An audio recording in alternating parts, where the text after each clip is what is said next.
All right, y'all. Peace and blessings. I gotta get my lighting together. We just gonna have to work with this. I hope everyone is doing well this beautiful Thursday here in Portland or wherever you are watching this YouTube this evening. I'm excited to have a conversation with y'all. So, once again, this is Imani Muhammad. You have joined the Art of Living YouTube channel where we interview people from all walks of life to share with us their perspective, point of view of how to live this thing called life. If you do not know by now, I have shared in many of my interviews that I believe that there is a scientific formula of maximizing our life. And so when we think of our life as art, then we will be very intentional about the life that we live. So that's a whole nother conversation and a whole nother show. But I'm excited. Uh oh, my watch is talking to me. Okay. I'm excited for today's show because I get to have a conversation with someone who we could probably talk for hours, but we're going to talk for just a little bit today on a topic that I think is a very important um, topic. It's always important, but especially in this day and time, 2023, with a lot that's going on in our communities, a lot that's going on in our um, neighborhoods, and of course, the United States. So we will focus a little bit on Portland, but everything that we talk about today can be universal, and it's probably happening in your neck of the woods wherever you live. So today's topic is around mental health, specifically in the Black community. However, I want to be very clear that anything that we are talking about that is directed to the Black community, as I said, is most likely universal and is probably affecting poor whites and any other communities that are suffering in this way. So here I'm targeting and specifically talking about the Black community, but that's a universal term because we all know that mental health and mental well-being and mental wellness is something that we got to focus on as a people, as humanity. So with that being said, I'm bringing in my guest, Royal Harris, who's going to join us. And again, just so you all know, whether you are watching this live, whether you watch a recording of this, whether you watch it a year from now, I believe that all conversations are relevant and necessary in the times that you are listening to it. So I'm gonna bring my guest in, Royal Harris. We're gonna have a great conversation, and let's see how we are doing this evening. There you go. Good There's my evening, good. Miss Imani. How are you, my How dear? are you? I am doing well. How are you? Another day in paradise on the other side of things. So I'm good. I'm This is good. true. This is true. I'm good. Absolutely. I'm good. I'm excited. I get to talk Let's to my do little, it. Let's I get to let's talk jump to my little in. cousin about some cool stuff. This is dope. You know, you know, I get, for the people that need to know, I get really inspired. I was actually sitting in traffic for like 50 minutes driving from Beaverton, and I was like, you know what? When I get home, I want to interview somebody. And here we are. Here we are. So this is how things go. I always move off of inspiration because I just feel like that's the vibe that we all need to move on. So I appreciate you answering the call. I And appreciate you and the clarion call. you Sometimes we know, need somebody to inspire us or to reach out to make us move beyond our comfort zone or our stagnant mm, zone. yes, yep, there it is. Well, let's before we jump in, because you and I, it takes Yeah, about 0.5 seconds to go real yeah. deep, real far. That's it. Um, but give just for the viewers, if they've never met you, if they just hearing your voice or seeing you for the first time, just who are you, and what do you represent? What inspires you? I am Royal Harris, native of Portland. Been living in Portland my whole life. If I had to think about and kind of encapsulating who I am a Black Portlander. I'm extremely expressly Black and proud to be that. But I'm also proud where the Creator decided to drop me and give me a chance to live. I think Mm, it has created who I have become, which is someone who cares about my people, my community. I care about issues that affect us now and for the next 50 years. So I've worked in community health off and on for about 25 years, worked with at risk youth for about 30 years, done my own work with the city, with the state, with the county. And at the start of the pandemic, when Portland's gang, I won't even say gang, when the violence increased to hmm the point that we started losing lives, and I was seeing that Black adults weren't being that vocal. I was sitting with my brother. I came up with an idea, and we called it March Against Murder. Our first event, we marched and we got 200 individuals to join us. We marched from Peninsula Park in North Portland to Woodlawn Park in Northeast Portland, and that led off a chain of events where we did subsequent rallies and marches throughout the city. We've done things such as a brunch for the fathers of murdered children, and even this year, shout out for this year, August 26th, 4 p.m. Wilshire Park. We're going to do our 4th annual community kickball game. Last year, we had over 200 people come. This year, we're looking for more. We're going to have a DJ. If you're from Portland, I'm working to get JW Friday out there with us to recreate some of that Black Rock 88 energy. We have a DJ. We have some vendors. Just going to have a good time. And it's really like just those good old days when Black people got together, not to really do anything other than just have fun and be with each other and just fellowship. And that's what we're really after. So for me, a lot of my life has been built working for and with Black people. So my affinity is to make sure that as a community that we can be as whole as possible.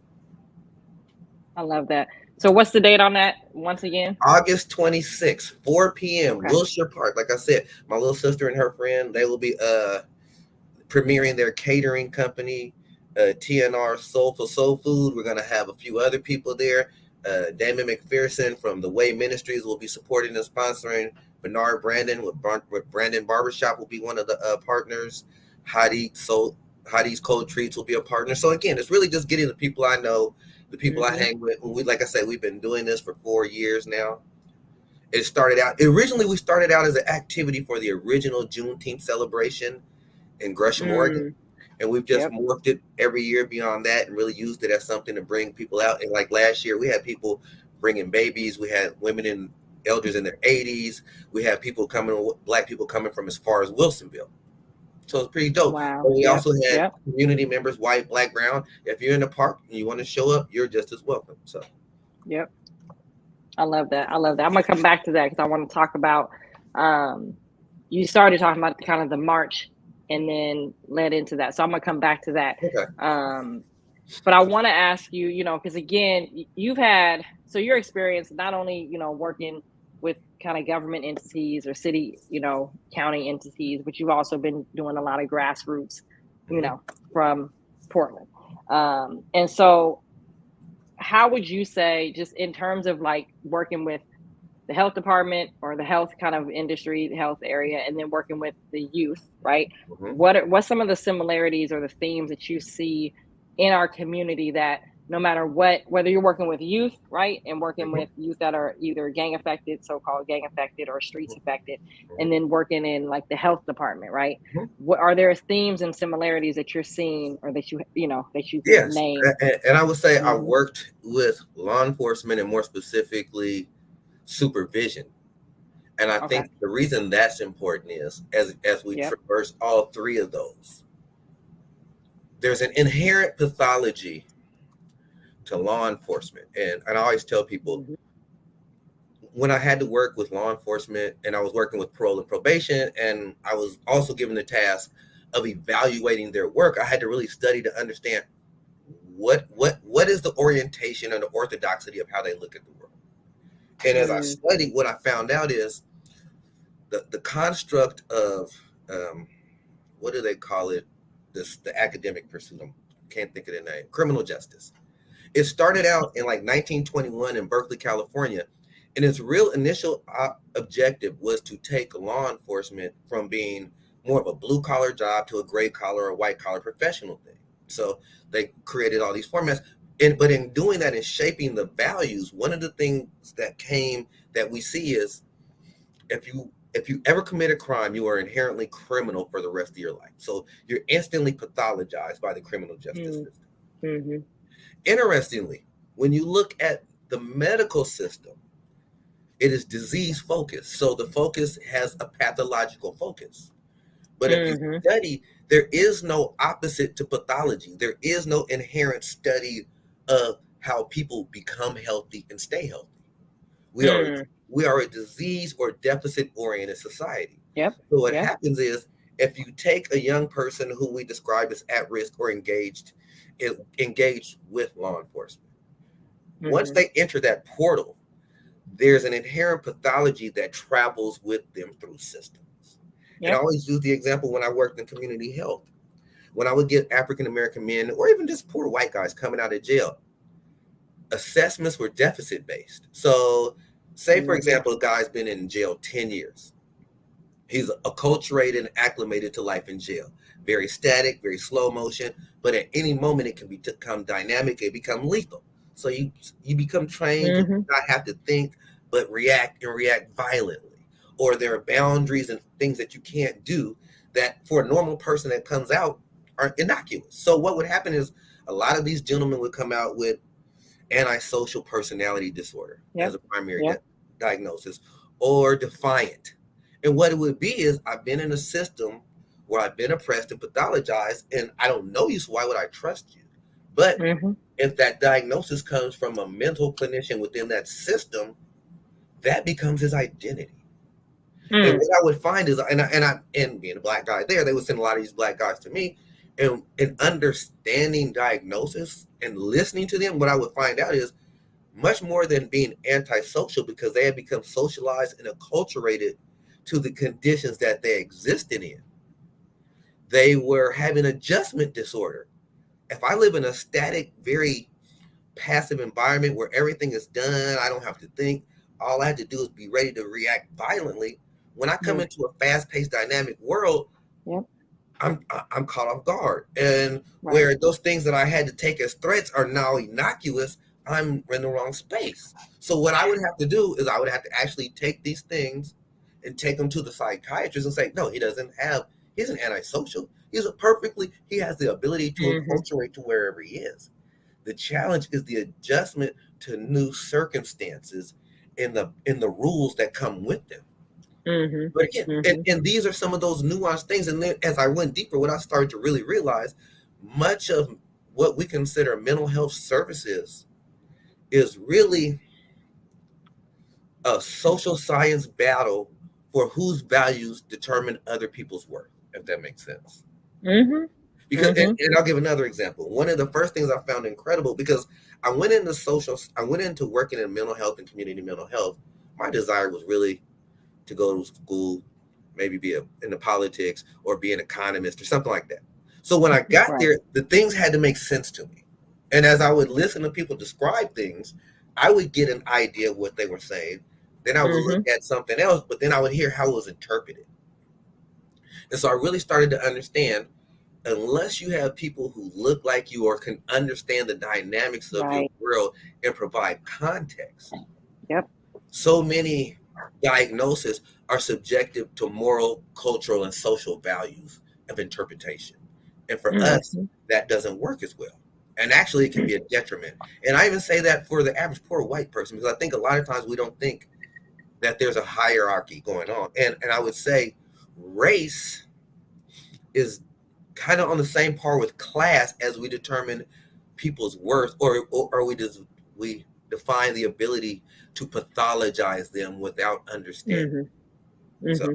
I think for me, and bringing all those together and working with black people, what it made me understand is, for me to be an asset, I had to be bilingual in the sense that I had to understand the mechanism of the logic of a DSM-5 or a Mm-hmm. social worker or that, and communicate that in language that the average person, specifically the average African American person, could understand, knowing that our culture has a preconceived distrust of systems, especially Right. medical Right. systems that assign us value and worth. And I think more than any other form of a system, the mental health system assigns value, worth, and identity. And then I Mm-hmm. think, as you said earlier, I think that's a universal challenge that system Yep. has, especially with those where race or class is an issue.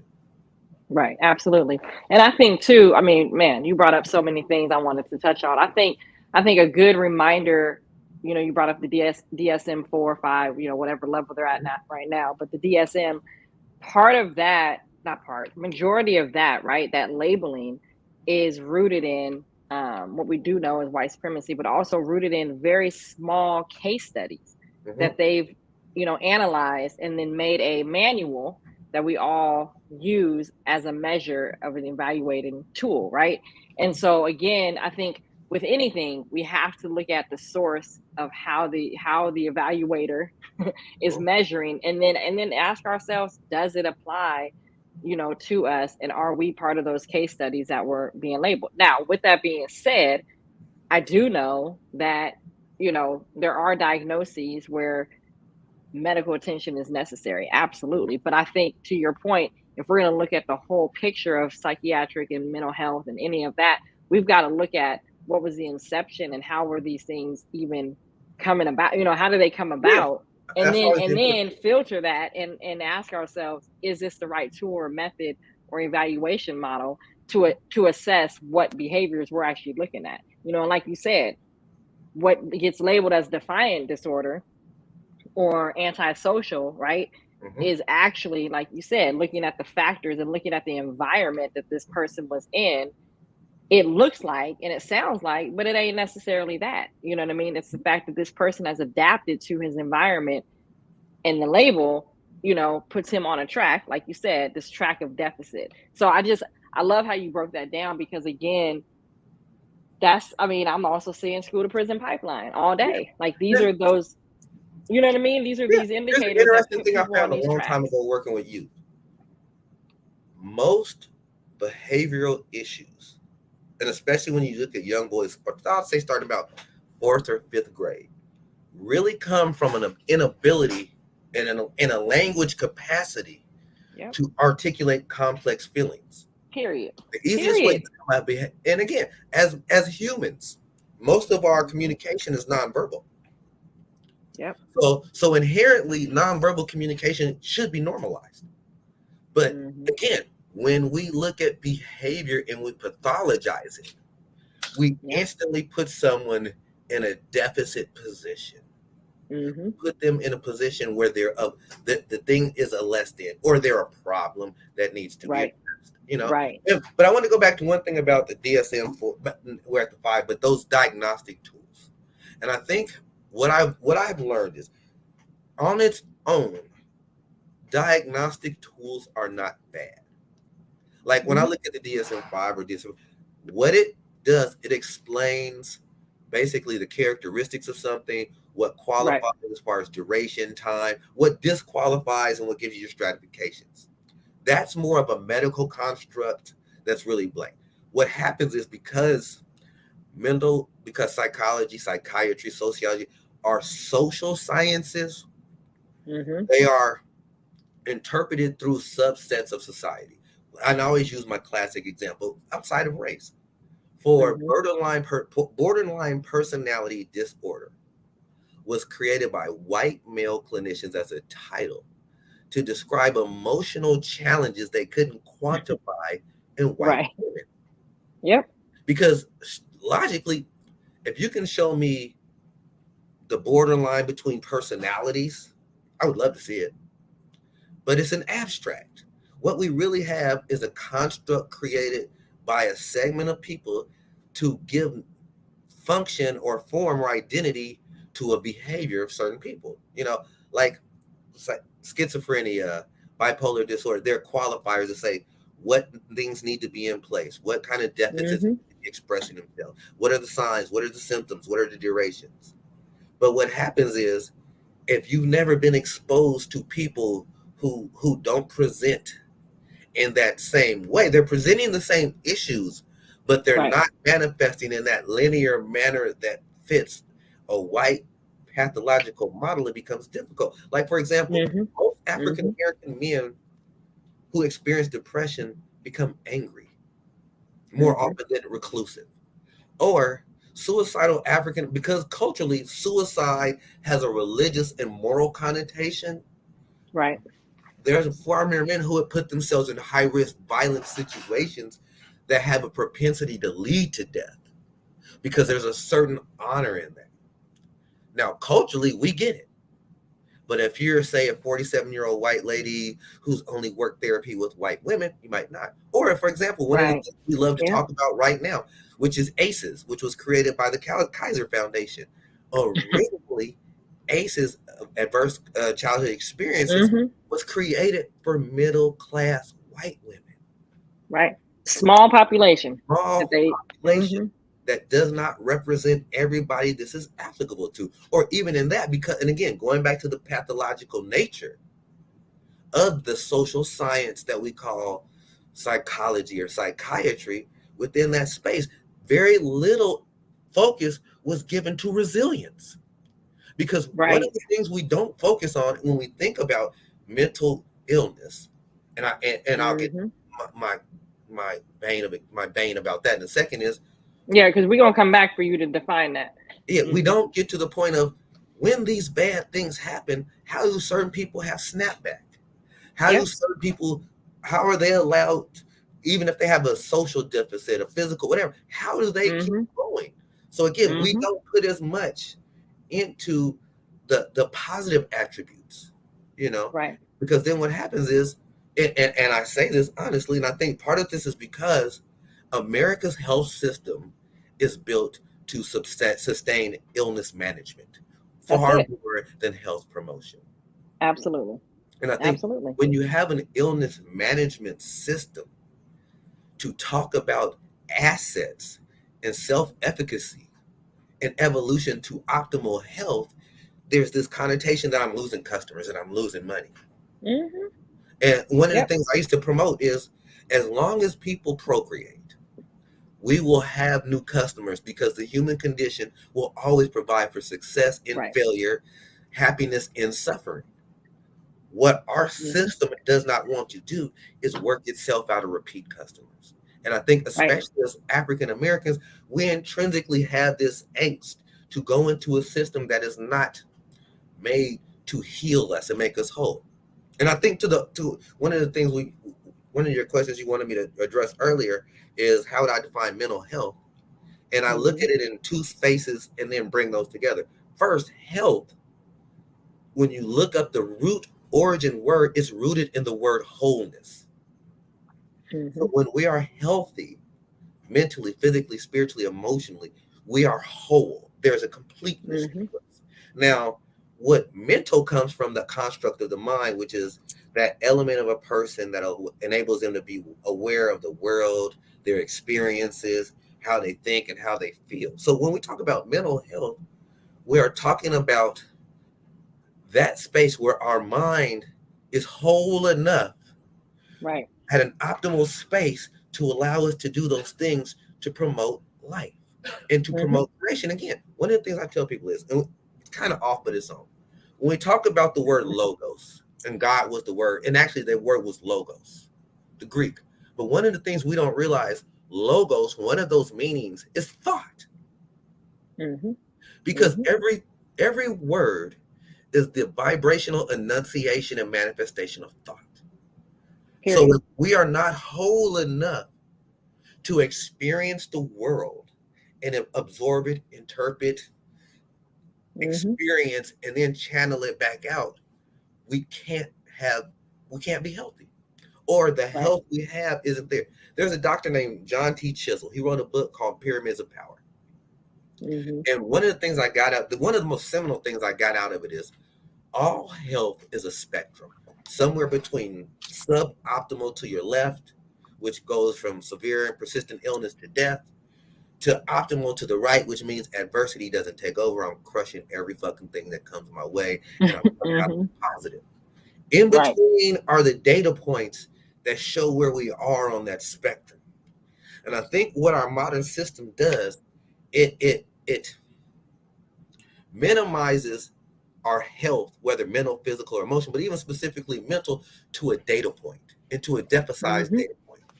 And I think Hmm. the important thing for us as people is to, when we think about our mental wholeness, we aren't giving the tools to think, okay, if zero is just, I'm cool. How do I find my data point? Am I to the left of cool, which is Right. suboptimal, or am I to the right, which means I'm going to the right place? And I think Hmm. for Black people, and I think for us, especially with Western systems and our justified mistrust, whether it's the medical system, whether it's the mental health system, whether it's the maternal care system, these systems have always exploited us uh, mismanaged us and Mm-hmm. minimized our pain, saying we have this superhero way to absorb more pain than any Right. human Right. possible, which means to a certain Yep. degree, our humanity is stripped because we're treated Yep. as other than human. And so when I think Absolutely. about the mental health community, for a lot of us, what we're experiencing is, where are we on this spectrum? And Mm-hmm. on the spectrum, where do we want to be? Because if I'm at suboptimal, I need to know there's an optimal, or somebody's going to Yeah. teach me how to manage suboptimal. Right. Right. Well, and I think too, I think again, and I would encourage all of our viewers and listeners to, at baseline, study the difference between Eastern philosophy of medicine and Hmm. Western philosophy of medicine, because you'll see a drastic difference Hmm. in the execution, right? The Hmm. execution of medicine, right? With that being said, I think it's important to understand that, you know, Western civilization, y'all can also say white supremacy, however you want to look at it, has us always looking on the outer for Hmm. answers, right? And so you look at our educational system, we're never really taught the anatomy of the body and the mind and the soul Hmm. at any point in our educational system. It's everything is about what's on the outside. Everything is about what someone or the educational system can do for you, a textbook can do for you, right? So we were never really taught how to master the mind and master um, how the mind works, right? So then when you talk about what you're saying about this wholeness, right? Hmm. I look at how mindfulness became this buzzword, right? Well, we was doing mindfulness eons ago, right? Where you visualize how to be successful, where you visualize health, where you visualize your life, right? And so now mindfulness comes into the world, and all of a sudden everybody's just is all about mindfulness. But at the end of the day, that's the type of knowledge and information and educational system that we should be under as babies, right? Because if you grow up, to your point, if you're growing up and you learn how to master the mind, Hmm. you learn how to, like you said, take words and be able to bring them from thought to matter, like that's a whole different type of living.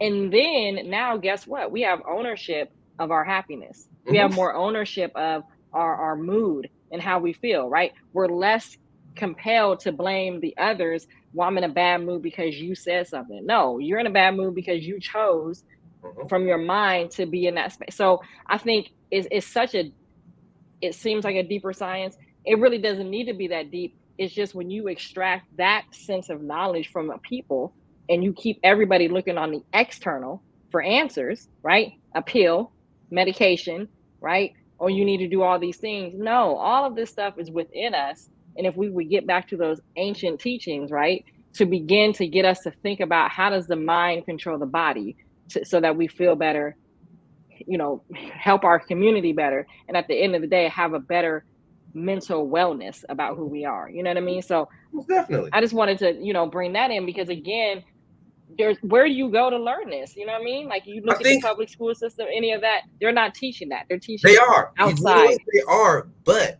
Where? it has, Who? here's what I will say. And I think there becomes one of the classic tropes we use, because most of what I learned in the school system. But here's the difference. I didn't go to school to learn how to learn. I went to school knowing how to learn. So I went there with the purpose of acquiring knowledge. And I think and the reason I say it like that is because to something we, intimately as I do, because of our family. Right. The acquisition of knowledge and how to acquire it should never wait for someone outside your house to give you that fundamental tool. For sure. And so I think what has to happen is we as a community have to understand how to get what we want out of systems Right. versus expecting systems to give us what we need. So for me, Right. that meant in high school, when the requisite was 1 year of science, I took 4. Mm-hmm. When I went to school and the electives, and I had friends that wanted to take easy classes. When I started college, I took philosophy classes. I took Right. anatomy classes. I took chem. Mm-hmm. So you get those things. But what it gives you is a base of knowledge to run from. But also, it's also you can't always let somebody tell you what something means. And Right. I think, and Right. I think within our community, and I would say, especially as it relates to health, there are so many ways you can learn about your health, and it doesn't mean you have to be this quasi doctor or anything, but just understanding the fundamentals. Like I say, I didn't come into mental health as the passion I always wanted to be. So a Right. lot of my stuff was literally my. I remember my first couple of years working in a community center. I would spend my lunchtime reading DSMs and Mm-hmm. understanding Mm-hmm. all the codes. But I would literally be at work till midnight, 1 in the morning, just reading charts. So I could understand, and I could look at a chart from a white person, and just this whole different Right. spectrum. Right. But I would understand and get to see what this looks like. I understood a flow chart of if somebody's in crisis, what are the top 4 questions I need to ask you right now to Right. stabilize? Right. Then how? So, but again, but it requires that you have to be a constant learner. And I think one of the challenges in our But society, that's what I'm saying. That's not the average. Um, that's not the average persona yeah, but I in also either think, our community mhm, or you know what I mean. Like that's yeah, not the average. And the average, what I'm saying is that, yeah, to your point, our family and our upbringing was a little different. And I will say that the average, and this is how, where we're talking about the system as a whole, the system keeps us looking at the wrong focal point is all I'm trying to say. The yeah, wrong focal point of how do we get healthy? Where does health come from? What, you know what I mean? It has us looking on the outside as opposed to really understanding mastering of the mind and looking at the human body as a magnificent scientific vessel, right? That can exactly. heal And itself. that is the thing right there. I think too much in the last 20, I would say 25, I'll say about 30, 35 years, health has been marketed for quick Yes. fix relief. Yes. And really, when you and from working in the system and actually spending so much time with drug reps, it's not a Mm-hmm. quick fix. It is a quick numbing of pain. Mm. Most psychiatric medications uh, do not fix anything. No. They just deaden the symptoms Yep. so that people can exist through life. Mm-hmm.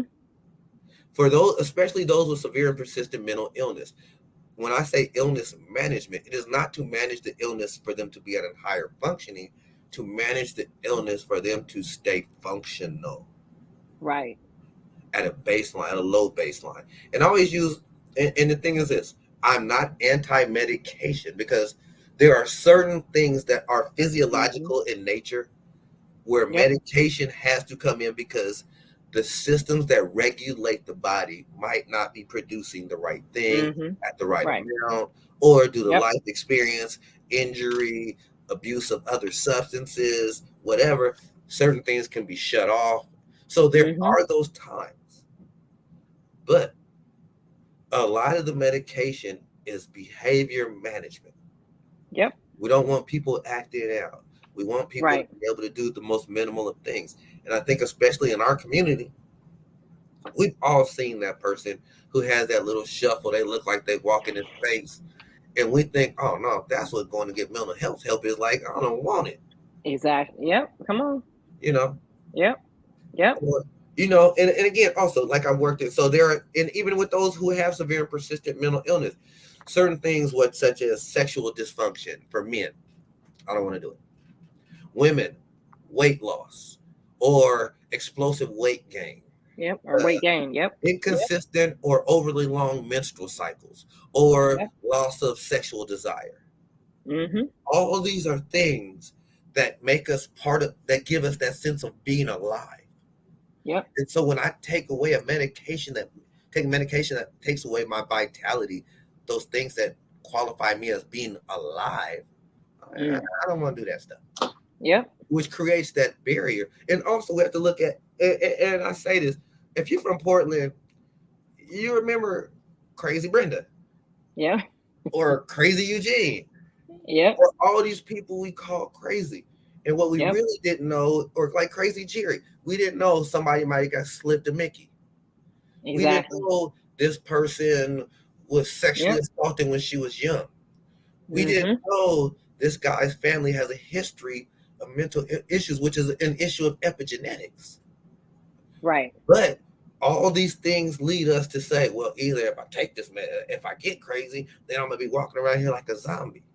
Yep. And we never. Yep. But what happens again? We get caught up in the pathologizing of someone's humanity based on appearance, based on the perception that if this is where if the injury is in this thing that we can't really quantify, I should Mm-hmm. be scared. I should be embarrassed. I should be ashamed. When in actuality, most of these people don't want to be there either. I always use this as an example. Right. I had a brother. I worked with him probably about 9 years, and one day we were walking over by Jeff when I worked for Cascadia, and I've been working with him. He had been using substances. He'd been drinking. Hey, this was back when them cats was drinking Thunderbird, Night Train, all that. He smoked crack. Night Train. Yeah, Yes. as his counselor, I'm going there trying to help him clean his apartment, trying to keep. I'm getting mad at this dude like he's my uncle, and my uncle's just a mess up. Right. Right. So I'll be like, man, why can't you snap out of this? Come on, bro. You to the point I don't even. Then one day we walking, we get by the Jefferson when they used to have that old wire fence with the barbed wire Yep. top, and he just Mm-hmm. literally. Have you ever seen something scares them so much they freeze? Yep. He just literally froze and got rigid. And I'm like, what's up? And he was like, and after we sat there and talked for a minute, he was like, that was the place where he had his first psychiatric break. And when it happened, he was in a process of having that. He was having some challenges and it got stopped by the police and assaulted and arrested. And that precipitated the break. And so whenever Wow. he would go by there, for him, that was a trigger. And so literally our therapy for the next 3-4 weeks, we would literally go to that spot and I would allow him to be present in all that anxiety. And then we'd just have a reality test. Mm-hmm. Are the cops? Mm-hmm. No. Are you a teenager? No. Are you unsafe? No. Is that the past or the present? Right. And literally after that, but after he was able to kind of cathartically get through that and not just hear it, but acknowledge it as a reality, then we could get to other functioning levels because we had touched that base concern. Right. And Right. here's the cold part. Within 2 years, he's with Voc Rehab. He had a full-time job, never missed a day. Stopped drinking, stopped using drugs, started going to church, became a deacon in the church. Fully functional individual. Now, did he? Because you went to that route. Yep. Now, Yep. did he still, for those physiological chemical needs, did he need? But that dose was low enough that it provide a therapeutic necessity while not inhibiting his ability to be fully Yep. human. And like we said, that allows him to be aware of the world and the experiences and to think and feel. That is the Right. basis of being the mental component, to experience, to think, to feel, to process in a whole way. And that's what we're Mm-hmm. after. Because again, Mm-hmm. he's kept moving his needle, his data point to the right of zero. Right. And Right. that's what we're really after with people. And as a community, I think if we were to put it in terms like that versus the Ghibli Gook, versus trying to do the hierarchical thing where there's that power differential of this body of knowledge I have that's so special that I need to impart it on you, which is a load of crock. Because I have learned this. Most people, I would say, unless you are severely incapacitated cognitively, inherently know what good looks like, what a good Yeah, day, I would what their agree. optimal health looks like. Their Yep. challenge is the barriers that have been put in front of them and how to deal with them in those moments Right. and not make Right. poor choices. You Yep. know, so I Yep. think when we look at it like that, or when we approach it like that, as a level of healing, not promoting health, but Mm-hmm. healing. Because to Mm-hmm. reach wholeness from absence of wholeness, there has to be healing. The Right. fissures or the tears or the cracks or the holes have to be repaired. Mm-hmm. Some may not Mm-hmm. be fully repairable to the sense that they are reached that you look like you did beforehand, but there can be a repair done that allows the person to engage their humanity. Right. Right. And I think the recognizing the, like when we just isolate the Black community, right? Mhm. there are so many environmental factors. There's so many whatever factors, I'll just use that word. There's so many factors, right, that keep us in a surviving Mm-hmm. focus, right? Surviving mentality, right? Paycheck to paycheck, all those pieces. And I think to your point, what you just said, when you're not able to, or when we don't have the skills to manage what life brings us, right?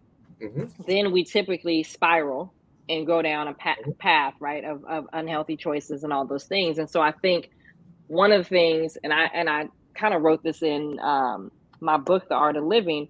But one of the things I was talked about is like, how do we move from surviving to thriving, right?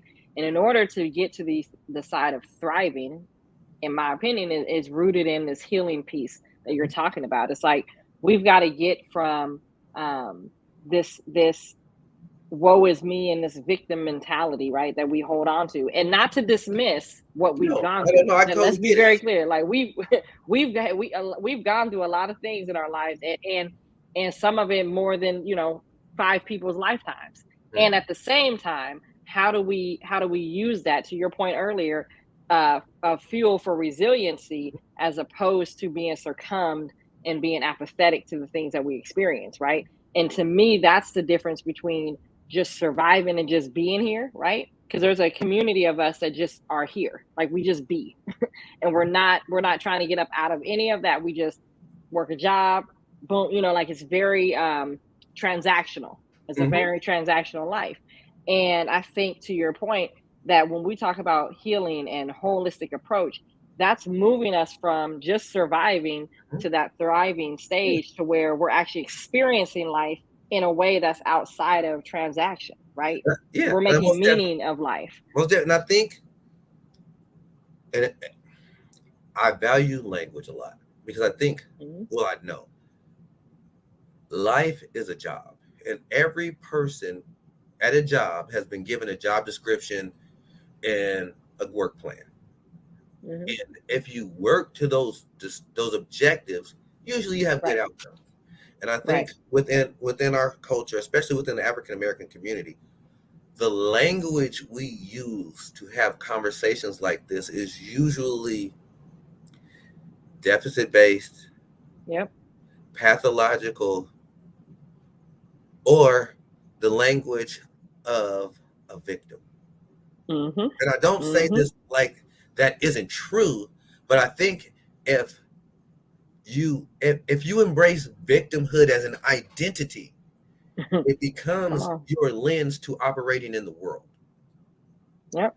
And I think for a lot of us, Yep. so for me, like, and it's funny because like, and one of the ways I look at it is even in the words we use. Like I do a workshop called Decolonizing Trauma. And the Mhm. reason I call it that is because I wanted to take us to the root language and get away from some of the Western constructs that come out of social science. Yep. And the reason I did that is there's a lady, I can't remember her name, she runs Trauma Free Organ.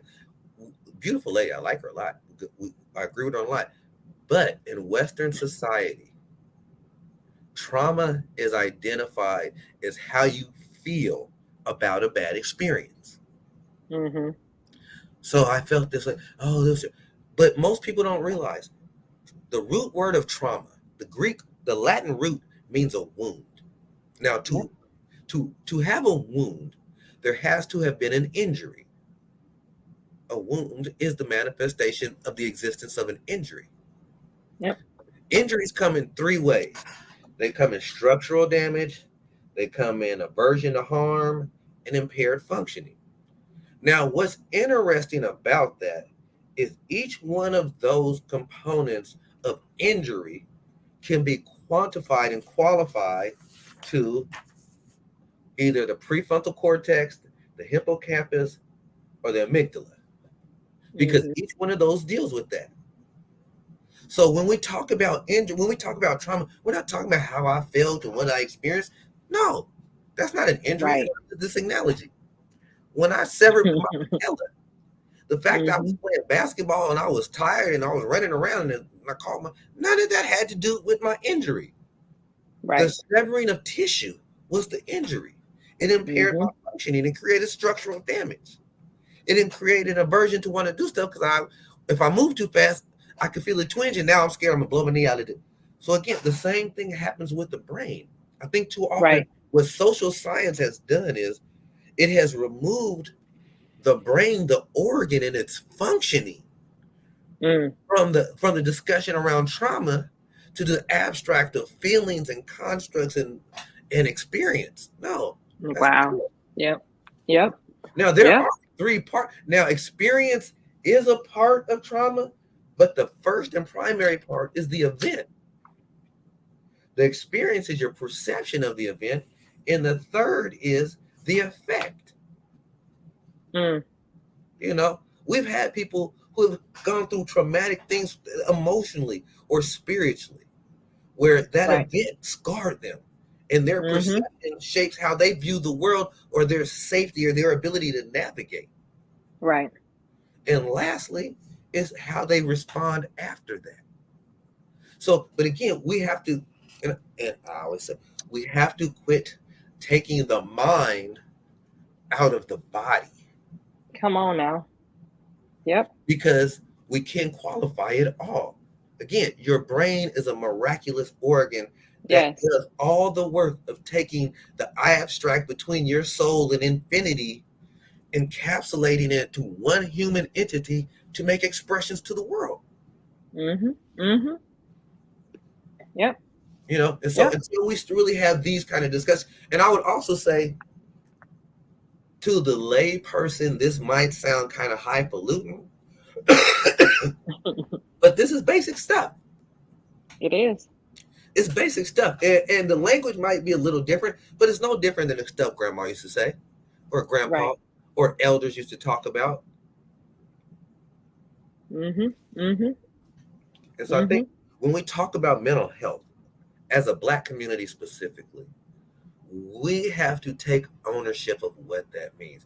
But we Yep. can't do it in a space where and white people say this, we say the opposite because whatever they say ain't right. No, no, no, no, no, no. Because we also have to get back to the fact all the way to their start of medicine thousands of years ago was just an extension of the understanding of medicine and science and the human that we had for tens of thousands of years before we ever talked to them.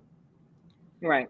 Every great Western philosopher or scientist who they talk about as the father of anything had to spend at least 40 years learning it from an African first. Period. And so Yep. as we look at these things, and I think going back to to an earlier question of why we have this challenge, because we do not see the the management of our mental capabilities as a uniquely African construct that has been hijacked. Yep. Exactly. Exactly. Yep. Know thyself existed way before Nietzsche and I am. Those things. Mm-hmm. So again, we have to look at all these other things and understand it's very simple. Old folks used to have common sense. Mm. But as we acquired more information, we thought the Yep. acquisition of knowledge Yep. We done superseded got. the Yeah. We done fundamentals of got. knowledge. We done got dumber with more knowledge, more information, not knowledge, information. We too smart for our own good, as they say. Yeah. And you mentioned the studying of us for their medicine. There's a book, Stolen Legacy.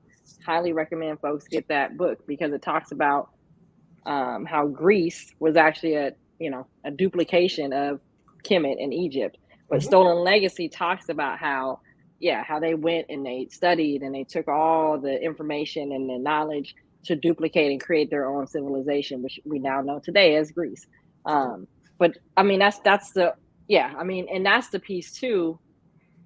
When we look at you mentioned the mind and the study of the mind, and we have to begin as Black people, African people, whatever name you want to call the Mhm. original people of the earth. We have got to understand that these are sciences that we originated, Mhm. and we've been lost from it, right? Lost from the Mhm. knowledge for all the reasons. But that's why it feels foreign, because Hmm. it's been a period of time where it's been removed from our history. Hmm. But the more we tap back into it again, we can heal our community. We can heal the hood. We can heal our mind and our soul and our body once we begin to tap back into those sciences. That we already have in us. It is actually recorded in our DNA. And I think I just want to transition to this question to you around um, what are some things that you feel like, and this can be personal. You could talk about just how you personally keep a positive mental wellness mindset. But what have you found that contributes to the positive, mental wellness, and then what are you seeing that contributes to the negative side of it? So I'll start with the negative. Mhm. I would say the number one that contributes to the negative is the inability to kind of shut out distraction. Mhm. Because at this time, more than ever, we are bombarded. Yep. And I won't even say with so much information. We're bombarded with so many things because some of these things are absolutely not information. Right. Right. But we Mhm. become so bombarded with these things, and we don't give ourselves enough time to process and be at peace. And I Yep. say it's kind of like an individual who eats and eats, but you don't let your body have time to process, to To digest. digest, to Yep. to, to release stuff. So you're just Mhm. overloaded, and then you overwork systems, and then they're not Yep. optimal. It's just flat. So I think a lot of it Right. that starts there, but also I think a lot of it starts with how we talk to ourselves. Mhm. You know, and I think Mm. the things we say to ourselves, like one of the things I swear to God, it's my new thing for 2023. I, I challenge all people who say try. And my people are like, what? Because if you tell me what you're trying to do or try to do, all you've Yep. told me is what you didn't do. I would Right. rather hear I'm going to do my best. But even Mhm. that connotation, because when you say try, you've already said, I'm not sure that, but it's that. Right. And so what I say is the language you use with yourself. It is Yep. the outlook you take. And I think a lot of us think the world is supposed to be sweet. The rain Mm. falls on the just and the unjust. So Mhm. as we go through life, we have to understand the art of living is to experience everything. We will Yep. experience everything from the pain of birth, because as a mother, the birth of Yep. anything is painful, Yep. to the pain of death. Because for those who are left here, or the experience, so, Yep. or even and even in that, the pain of death is the fear of that eternal unknown. Right. So Right. if we are birthed and released with a form of pain, we can't really say pain is bad because it's part of the continuum. Right. And Right. I think for me, when I've learned to embrace that even pain has the ability to make you better, Mhm. Mhm. even grief, even injuries, or even with injuries, because unbeknownst to most people, grief is a form of injury. Yep. And when you're injured, you know what you can do? Go to physical therapy and make Mhm. yourself stronger. And I Yep. tell people, having parameters, like I always tell people, I've worked with people for years. I always say the greatest formula to manage mental wellness in crisis is a serenity prayer. God grant me Yep. the peace Yep. to accept things I cannot change, the courage Mhm. to change things I can, and the wisdom to know the difference. Yep. Because now I have a formula to deal with things. I can be at peace when saying, this is beyond my control, not because of any other reason. That's just the way it is. Yep. I have the courage to change the things I can impact. And if I know the difference, I don't set myself up for failure. Right. Also, Right. one of my other things that I tell people all the time, release expectation. The Yep. greatest level of discomfort comes from expectation. Mhm. And Mhm. expectation usually isn't rooted in that person, it's rooted in a previous experience of unmet need. Yep. You know, Yep. so as we have these, but I think it's important we have these grounding conversations with ourselves. Yeah. And for a lot of people, like people tell me, "Oh man, you're too stoic." No, it's not that I'm too stoic, but I have a sense of understanding because, Mm-hmm. and I'll say it this way, as controversial as it is, but I think it's important for, especially for men's mental health right now. Mm-hmm. I feel way too many men, and I would say, and I would put this on both mothers and fathers in the African American community, have too many emotions, that they are unmanageable, which I call feminine. Not that they are girlish, No, but but that's what it but is. The but emotions you are are the feminine side. feminine, where you are more to your feminine side. The Yes. ability to be logical, or Yep. to step back and take that breath and have Mm. that, impacts us. Because if you can't Boy. do that, you can't balance her side. Because Mm-hmm. at times she will need to insert emotion into logic to create empathy. Yep. But sometimes you will have to insert logic into To the emotion emotions. to Come on create now. to create stability by order, Balance. balance. And I think until we as a people understand Man. our greatest asset is to be in concert to create equilibrium, and to manifest that in our children, our friends, sometimes in our elders, we Mm-hmm. don't do our work to create a mentally or spiritually or emotionally healthy Mm-hmm. community. You done touched a whole nother topic, the emotional intelligence piece. Mhm. Like that right there, like that is, I agree 100%. You know, the Honorable Minister Louis Farrakhan in our study guides, he wrote with the help of Sister Ava, a sister who actually helped him put it together. You know, rising above emotions into the thinking of God, right?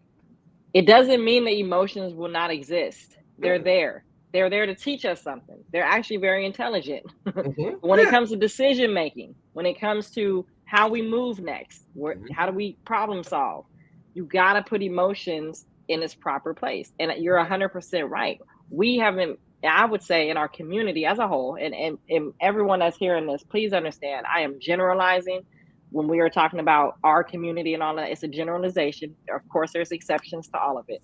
But as Mhm. a general rule, as a community, we don't, yeah, we're out of balance when it comes to the emotional responses, which is why we have violence all the way around. You know what I mean? It's wrapped up in an emotional, a lack of emotional intelligence. And so Mhm. when you talked about the male and female and the balance, absolutely, like that's key to our mental well-being. I mean, 100%. And we got to know when we're operating more in a feminine mindset, and this goes both ways. We have male and female within us. Mhm. So women have to understand when we're operating more masculine, and vice versa. And so when we're out of balance, absolutely, we it results in impulse behaviors, making decisions, rush decision. Like it just keeps our community and our state of mind as an individual out of balance. And you're right, that emotional piece is huge. So I think one of the challenges, and we don't talk about enough, how emotion manifests in men and women is different. Because Yep. for men, one of the primary emotions is anger, Yep. because hurt, embarrassment, fear always will lead to anger. And so that's that emotion. Hmm. And I And think I'll throw shame in there it's too. shame. Shame. And so for Yep. men, staying in your emotion without the ability to regulate it with logic, Mm. you stay on the verge of violence and anger. And for most of our young Hmm. people, and most of our violence, Yep. and getting back to March Against Murder, one of the Hmm. things that really drove me was this: most violence, especially lethal violence, is Hmm. the inability to believe that you cannot resolve conflict without lethal force. Yep. You stepped on my shoe, I'm gonna kill you, nigga. Yep. Talk to my girl. Right. You Yep. embarrassed me on the internet. You made me feel inadequate. Back in the day, it might have been a conversation, might have been a fight, fist fight. Now, with the hyperness, the hyper can't even find the right word where we've just gone Right. so far. Hypersensitivity. Yeah. Hypersensitivity. Thank you. The Yep. Yep. hypersensitivity with every conflict, big or Mhm. small. Mhm.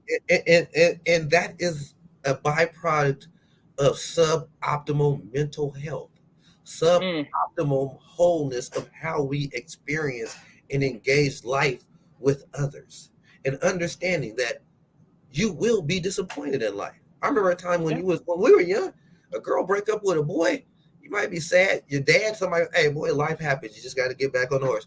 Right. Nowadays, with social media and all these other things, I got to save face. Oh, you can't do that to me. I'm hurt. And at this point, again, a man working in his emotion, which eventually leads him to anger, then finds that a legitimate form to dissipate his anger by taking his lack of humanity and removing somebody from humanity. And the sad part is, over the last, I say, 8 to 12 years, we have created an environment where that kind of reckless behavior has become something now our young women emulate. Because our young men acting out of nature were getting so much attention without getting direction that our young girls started to be like, well, I got to act a fool too to get somebody to really listen to me. And Mhm. now Yep. we have both sides on the deficit scale. So the Yep. ability, Yep. so Man. the ability to find equilibrium is in dire situations now. Mhm. Mhm. Absolutely. And man, that's the whole, I think, I mean, we've covered a lot of pieces of it, but I really think if there's any takeaway or any area of focus that the listeners can focus on within themselves, I think it would be doing an assessment or an audit on your own emotional, well-being and how you respond to things when things don't go your way. What is your initial response? What's your response and why? And I guess that's the And question. why exactly. There you go. That's the question right there that Yep. people have to ask themselves. Yep. Why is that my go-to response? Yep. Why did that bother me? Yep. Why did I get defensive? And I think when we do that, but also one thing I would say, and it's really simple. I think people need to do a biopsychosocial assessment of themselves. Mhm. So look at your Mhm. biology. Are you eating right? Are you healthy? Are you exercising? Are you Yep. engaging in meaningful activity?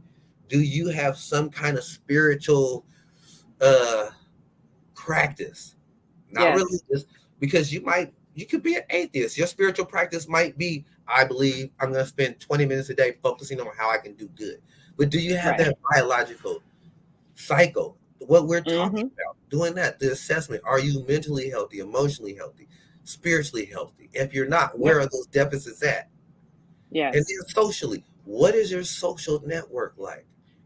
And we're Mhm. looking at the people. When I talk about your social network, I'm talking about your people, your Right. places, your Humans. activity, and the Right. values that create that environment for you. And Mhm. if you can assess those things and ask that simple question, are they at zero, which means they're just eh? Are they on the Mhm. deficit side or the suboptimal side, or are they on the optimal side? If they're on the optimal Right. side, how do you keep moving that needle right? Because Yep. one of the things about optimal is, just like we can fall deeper and deeper in the hole, and you can dig more dirt out so you can fall deeper, you can add more thrusters to shoot your trajectory higher and higher and higher. Mhm. But you Mhm. have to do that assessment of where you are to know what that initial objective is. Right. Right. Absolutely. Absolutely. And yeah. So I want to ask you this last question because Yes. we can be here for 5 hours. Oh yeah. Um, but I want to, because we talked about the young people, and you and I both do work, in our community, um, and you and I share that prevention is obviously the number one focus. If we work on prevention, we don't have to worry about the intervention piece. Um, so, what would you like, in your own words, your how do I want to phrase this question? I'm gonna do a two part. So, if you're a young parent, this is my Mm-hmm. my question. So, young parents, and then just adults in the community. So the question is, what would you suggest are 1 to 3 um, focus points that young parents and or adults in our community can work on, focus on, address in shifting what we see in our community right now among the young people? I will start with this, and it starts interestingly with probably the most fundamental. I have a young lady I work with, and she's told me something very interesting and thought provoking. She said she's lived in a lot of places. She lived in the South, California. She said she came to Portland, and she said this was the first time she has ever seen a city where so many black men, heterosexual, just regular brothers, say "I love you" to each other. Hmm. And I had to think about, like, for me, Wow. in my experience, that's been me and my friends since middle school. But Yeah. but Yeah. also I think about a lot of my friends and I from that era, we had fathers and male influences who made affection masculine. The love Mm-hmm. of other Mm-hmm. black people, the other love of other black men as a masculine trait to be something that you want to stand on. So I would say, first and Wow. foremost, within the Yep. black community, we have to embrace loving each other. And I don't mean Mm. romantically or transactionally, just benevolently unconditional love. Right. Because Right. I think one of the things is this, because for so many iterations, black people have been taught to hate each other. And so when you love people, when you love things, the ability to see the good in it, the ability to give it a second chance, the ability Mm-hmm. to want to see it grow and nurture and develop. And I think as parents do that with their children, and I'm not saying that they don't, Yep. but for successful young people, that is one of the fundamental thing that I see, Mm-hmm. that the infusion of love as early as possible. And I mean male and female. Now, the second Yep. thing I would say is we have to teach our kids how to learn before they ever get to school. Because the sooner we can educate them and teach them how to find information, when we set them on the right track, then they have the ability to acquire the stuff. Like, and I would say within our family, we're prime examples. When you learn how to learn earlier, you become a constant person seeking out knowledge. And Mm-hmm. as you get that, your base becomes bigger, your empathy becomes bigger, your ability to understand. You want to understand things that are different from you. You have Right. an Right. appreciation. So I think those are the things. And also, I would say creating, we need to, I'm a conservative person by nature. So morals and values and standards have to come back.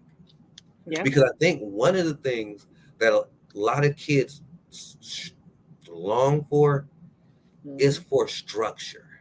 Yes. And I think 100%. I think there's a certain security in structure, but it also gives you a certain bit of courage and resiliency because you know you've been imparted and Yep. inculcated with things that give you the tools to move forward with an assuredness. And I think a lot of our kids, especially now, don't have that resilience and assurance. I think they try Mm-hmm. to manufacture it through stuff, through replicating what they see, but it's not within their own internal locus of control. Mm-hmm. So I think Right. reinstalling those things as parents, I think if we do those kind of fundamental things, we Yep. give them that foundation, a solid foundation to build. And because I really do believe a lot of optimal mental health is built on the ability to continue to develop resiliency. Because, like, Mm-hmm. the gravity of life is always going to push down on us. Your Right. resilience to believe you have capacity to push back, even when you've been squished a little bit, is something I think our kids lose now. A lot of them are looking Mm-hmm. for it, but we're not teaching them how to create it in themselves. Oh yeah. Absolutely. Absolutely. And I see that in as a coach, I coach, fifth and sixth grade, and I see the lack of ability to endure, to Yes. like, it's okay that it's hard. I mean, when something just seems like it's hard for them and it's uncomfortable, they want to just quit. Mhm. And it blows my mind a little bit because I'm like, that was fun. Like when something was hard, I'm like, oh. like that. That excited me that it was a challenge, Hmm. and I literally see just the opposite with our young people now because they again technology, society, social media, everything's instant, right? So when Hmm. something appears that it's not instant gratification, they don't know how to deal with it. But I think also these children, more than any other generation, have parents who don't want them to experience life if it isn't perfect. Like when we was Right. growing up, Yeah. I can still remember. I remember I was riding my bike. I had my handlebars going on my chin, crying. Remember, Right. my mama Right. said, my mom said, "Hey, my great aunt, you better put a band-aid on it. You want to stay in the house the rest of the day? Nope, you better Right. quit crying, put a band-aid on it." Bit through my Yep. lips. So there was this sense Right. that you're okay. Yep. Injury does not mean disability. Right. Right. Get your ass up, Right. go back outside, engage in life. Yep. Nobody told you was going to Yeah. go through life bump free. And I I'm think for telling so you. many of these kids, and they look at it like, I'm not going to engage, but I want the rewards of somebody fully engaged who got all the scuffs of the battle. Mhm. Mhm. Why can't I? And again, that unmet need, adoration, validation, legitimacy without work. You got to work. And again, I Yeah. will say for There's so many no of our young substitute for that. people, for so many of our young people today, they have parents who are short circuiting that whole process. That's Well, true. what you're That's doing true. is you're not giving them the ability to learn how to evolve as a full And human problem with the solve. Yep. whole spectrum of what life will offer. Life, it Yeah. is guaranteed. Life will offer pain, discomfort, displeasure, adversity, and sorrow. And that's good. Mhm. Because if you don't have those, how do you relish resiliency, stick to Right. itiveness, Mhm. assertiveness, Mhm. accomplishment, and success? Right. Right. So, and again, as we going back to kind of my initial definition, we have to really be ready to be aware of the world and experience it all so that we can learn how to think, learn how to Mhm. feel in the totality of what the world has to offer. Mhm. You Mhm. know, Absolutely. and Yeah. I so mean, for and our that's the young people, duality they of do it, it. though. Yeah, That's the duality of it. You that's it. gotta have both positive, negative. And again, if we have it all, we can never say life cheated us. And I think too often we Mhm. want to cheat our children out of life because of our Mhm. inability to take what life gave us. Like I'll Mm. tell anybody, I have not always made the best choices. I've had to suffer for it. I've Mhm. experienced great sorrow, great heartache, great pain. But Mhm. also from that, it has made me the resilient person I am. It has taught Right. me how to move forward. It has taught me how to Yep. appreciate things. It has taught me how to not take things for granted. And it also has taught me that those who don't put the best into life don't get the best life has to give. I don't. Yep. Yep. Period. Yep. Royal, how do people get a hold of you? I think you're a trainer, right? So you do Yes, trainings. I I do mean, trainings. yes. The easiest way to get a hold of me is I have an email. It is rehengage@gmail.com. That's usually the best way. You can hit me up on Facebook, on Messenger. Uh, yeah, those are the two best right now. Okay. But yeah, And then we I'm got the always event around. coming up I have an event August August 26th. 26th. We are having a kickball game. It is a community kickball game. Like I said earlier, we do this every year. It started out initially as part of the Juneteenth celebration for Gresham, Oregon. Now we just do it to bring community together, to bring the older community together, young people, create a space where people can just come and hang out, have fun. Last year was awesome. So the first year we did it, we had about 25, 30 people show up. The second year we had about 45. Last year we had about 200. This year we want to make it even bigger. Like I said, my sister and her friend are premiering their catering service. I'm in the Hmm. works and talking about having a cook-off where we're going to have 5 different individuals who cook in the metro area, have a contest to see who's really the best, and it's going to be a winner. My vision is a winner take all. You buy raffle tickets, you buy some food. The person with the most tickets, you get the money. Like I said, we're going to have a DJ. My goal is, and I'm putting it out there in public, I want JW Friday. Yay, Uncle J Dub. I want you there. Black Lock 88 for 1 hour.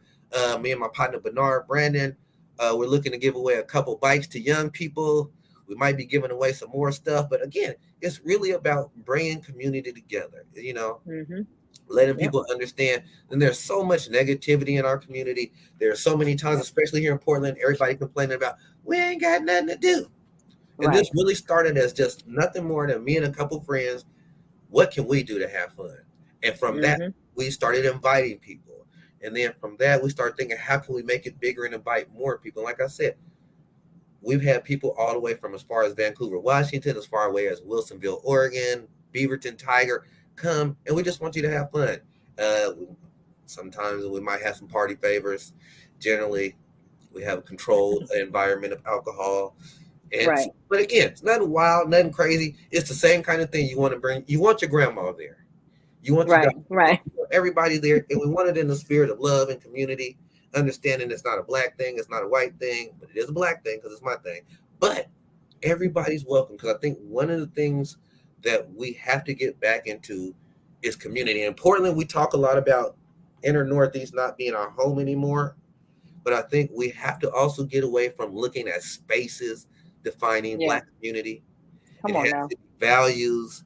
It has to be a love of each other. It has to be that fellowship. It has to be that need to be in contact with other people who are melanated. So, and again, in that spirit, we want everybody to come out. We want you to have fun. If you want to have some BS, some other party somewhere else, go do that. Go somewhere else. What type of help do you need? Do you need any? Are there any requests? Any help? Any need? How do people support? If you want to support, easy. Hit me on Facebook. Let me know. If you want to just come help, we always need help cleaning up. If you want to bring water for people, because like I said, we do have elderly who come out. If you might be interested in anything, you might have something you want to share. Hey, like I say, this is really about community, and this is year 4. So also understand, we want year 4 to be big. So next year on year 5, we can even blow that out of the water. But the biggest thing people can do, bring a positive attitude. Bring an attitude to see Black people, love everybody who comes, bring kids, everything. And just be ready to have fun. All right. Thank you, Royal. I love you. I appreciate you. I appreciate you. And I want to say before we leave, I must say this. You are amazing. The work you do with youth, the work you do with young people, the work you do as a coach, the fact that you are always out here pushing the envelope for our community to be better than it was yesterday is something that should be commended. And plus, since you're my little cousin, I think you are totally amazing, and I love you. Thank you, baby. I'm glad you just kept it under 10 seconds. I appreciate that. We're gonna come back with a part 2 probably in the next couple of weeks, because we got to just keep these conversations going. And if nothing else is documented, we have it for years to come. So that's the beauty of these interviews as well. So thank you. Have a beautiful night. You too, my dear. And y'all tap in, share the message, share it out, tag it, subscribe, do all the things. Do everything. And until next time. If you're not at the Art of Living, you ain't at the right place. Period. Peace. Period. Love you, baby. All right, y'all. Love you. All right, y'all. That was it. We did it. Dope conversation. Man, that was some heavy pieces to all of the information. So I'm gonna make some clips. I'm gonna bring it down so y'all can get some 30-second reels off of that. But that was a powerful conversation. And again, more importantly, focusing on our mental well-being, health, healing, all the things. So until next time, y'all, take care of yourself, take care of each other. Peace and blessings. And I'm out. Peace.